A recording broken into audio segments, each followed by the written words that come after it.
Живее во градот под боровите.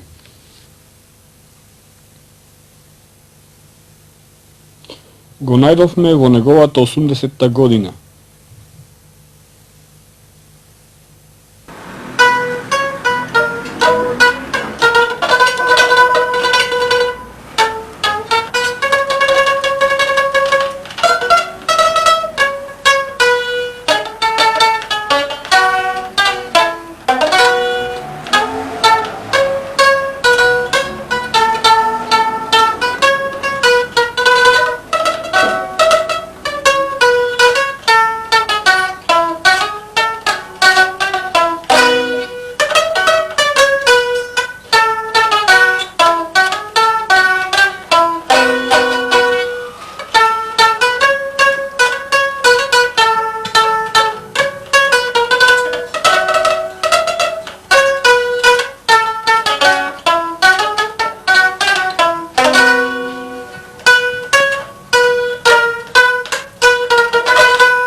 Ламарината во неговите раце се уште добива разни форми, а во зависност од желбите на муштериите.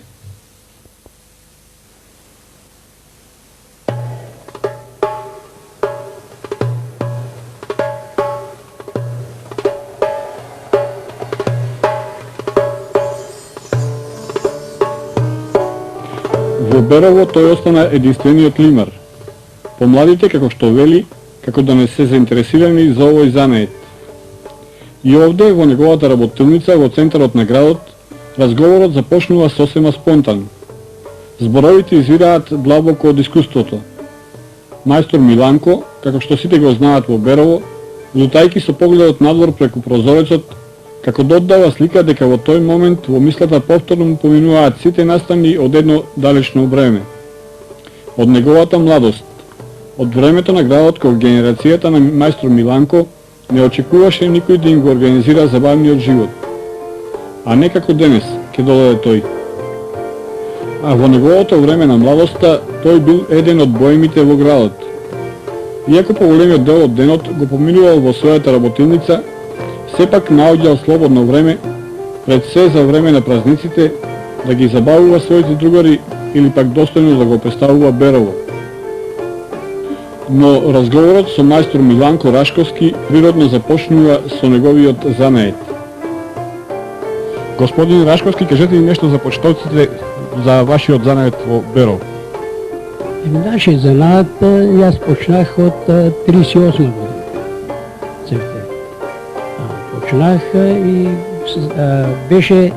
дедо ми беше каладжия, после татко ми каладжия и после паяс. И сега няма кой да не наследи. Останваме си и аз последен. Додека мога, че жуберкам, не мога ли.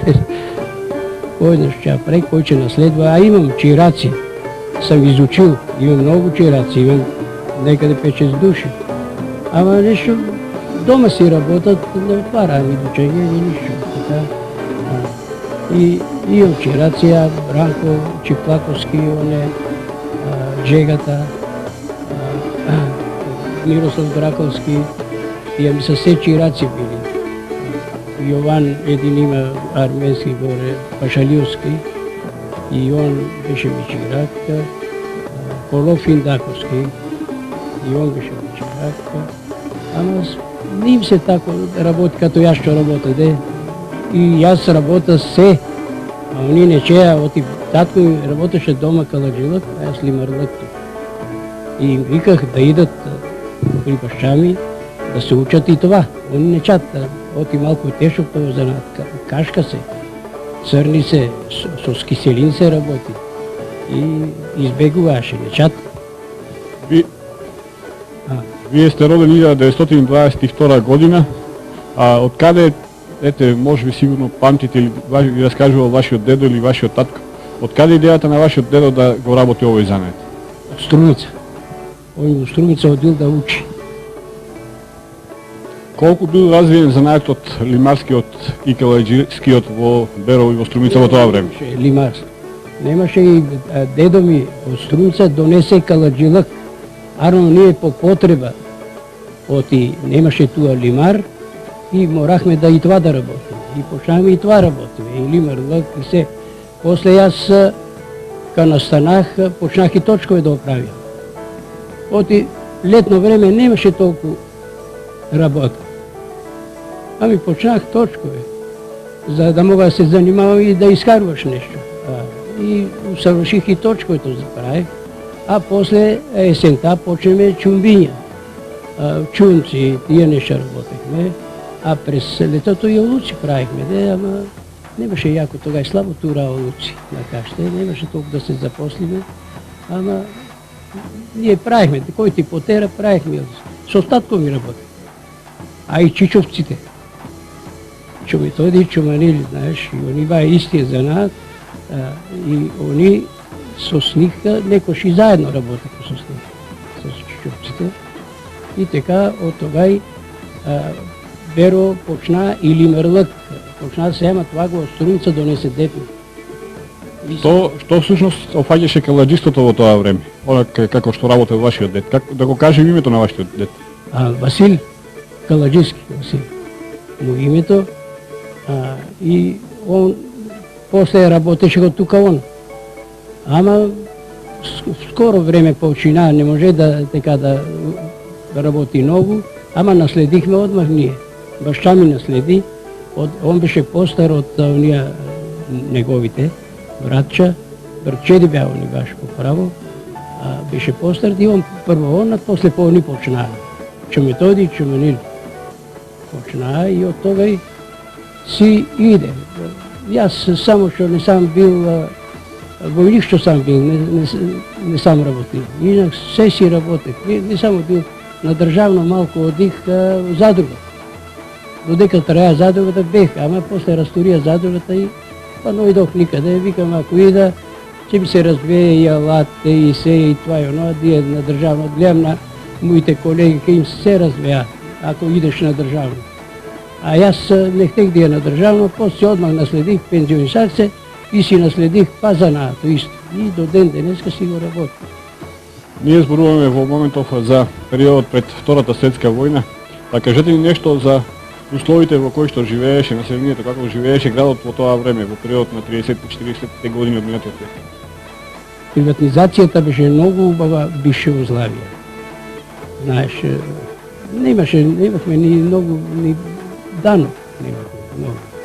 И форцирааше го много ни тога и занаато. карааше силом да се учи занаат. Имаше един пратеник, го бирахме, Глигор Дракалски. Може да си чул за него, особен човек. И беше много близок с Бишев Слави, с Крало. С Крало Александър. Он си идеше при Крало и си седне и си разговаря с него. И он фаташе от тука деца, кой нема тука да иде на занаат, он и пращаше в Белград. Я в Белград се тия изучия. Я Стефан Шишовски, Молер, това, оно. Оника и црташе Стефан. Колока Царски, Колар. И он биде Борис Гарвански, што беше заповедал Борис. Он тапацер в Белград, тој, он и прати сите. Многу се беше Славија, многу се пуцаше на занат. Ама после почнаа занат, избегуваа. Вика само индустрија, занато почаа на заначите, требаше и школа да иде, треба мајсторо да го учи школа околу 2 години, Битола да го прати, да учи школа, а па туа на практично че е занаат, а инак и на школа се одеше. Многу е прецизираа, знаеш, и свето не можаа да одат, да троши, да оди в Битоле да чини, и така занаато изумре после. Во тоа време колку беше развиен градот, колку имаше работа за занаетчиите, колку имаше продавници и така? Немаше занаетчии многу, ама не, имаше, живо беше многу, Шнајдере, имаше обушаре многу. Јава Шнајдере, чешијата беше пъна. Сад денја кога идеш, това само лопоти, едни чука, едни това, а сега не можеш нищо да чуеш. Ефрем што беше, тук се смееме, тоа е Зарковски, он че Шнајдер. Он шиеше и на војните, на границата, на секаде, ама кога машината само боботеше по чешијата. Обушаре, на Печесмета, Пантезограф, Кратевецо, Роле, он е Ване, Роле, и он беше. Обушар, Тиме Губески. Толку много обушари има. И работеа сите, пълном пар. Имаше работа много. После имаше и Шнајдере, Ефрем Здравковски, Чирков Бијарски, он е горе, имаше, онека Атанас Кафеджиски, и он беше, Шнајдер, това чершета беше пълна, Шнајдер. Друг занаат кој така, коваче имаше много, туа донаде беше се коваче, а сега немаме ковач такова, македонец, да рече, македонец, немаме сега ковач. Тога имаше много, кога да се чуеш дека диеш, Боре, онека што беше Манилчин, он е Любе, тој е Любе Пачевски, Любе Пачевски, и он беше за Четимата Чишаковски, и он беше ковач с дучање на улицата, работеа. Много имаше, развиено беше много занаатчиството, сега го нема, много беше развиено. Ние зборуваме за вашиот занет пред се, за лимарството, за каладжиството, па како вашите предходници, вашиот дедот, вашиот татко во тоа време, во 22-ти тоа се снабдувале со алат за овој занет? Ами, речи си го, ние гледам, јас што имам алат, од тога имам некој. Ковачето си правеа, на нас што ни треба. Не многу беше прецизен наше занаат, знаеш, што имам, и са имам од тия правени клешчи за калечствање и тоа на се ковачето ни правеа. Инак слабо имахме машини, тога и сам купил ја таа машина и таа.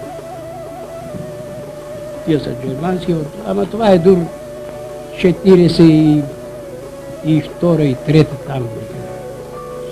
Това е купено, а напред немахме, бушехме се со замби. Со замби бушехме. Што фаќаше вашиот процес на производство, да речеме, што произведувавте? Што најмногу бараше народот на селието? Чумбиња.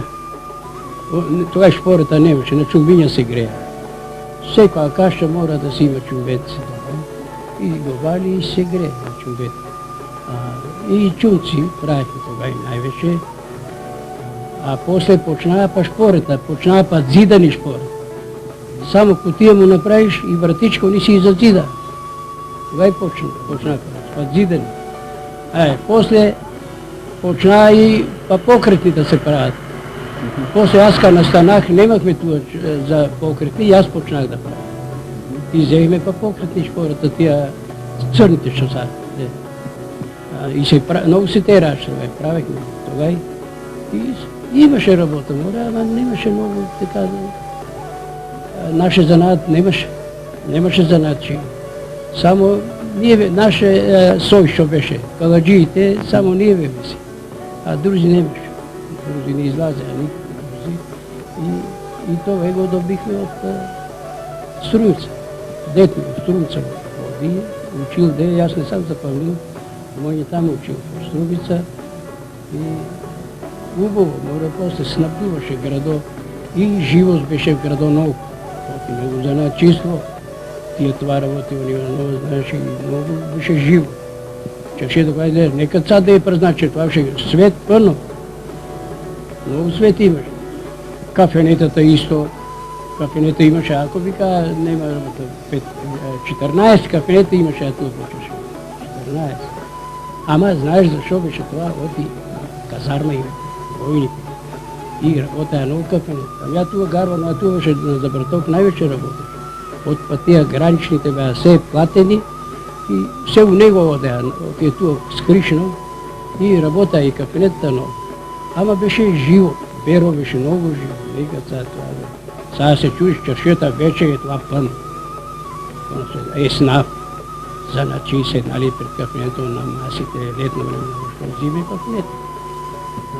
Снаф на седналици и пияци кафета и беше много яше. Сега това дойде далеко. Секако дека ваквата организација на животот во градот имала свое влијание и врз општествениот живот, меѓутоа за тоа ќе позборуваме нешто подоцна во нашиот разговор.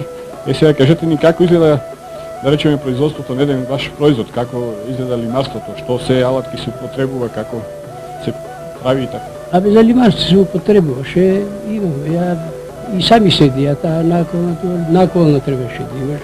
Трябваше да имаш едно железо оска, като оска знаеш, за чунци да правиш. А машини немахме, а като аз шивам вајак, да и навивам това, немаше такива неща. Ама работехме па на дърво едно кросно, навиеш го, знаеш. И па снаодехме се некъде. Ама беше живо нещо, живо, не е като са е мъртво. Не барахме премии за да играме фудбал, ке рече мајстор Миланко. А знаехме да одиме и пешки до Сандански, сегашна Бугарија. И на спорт. Одех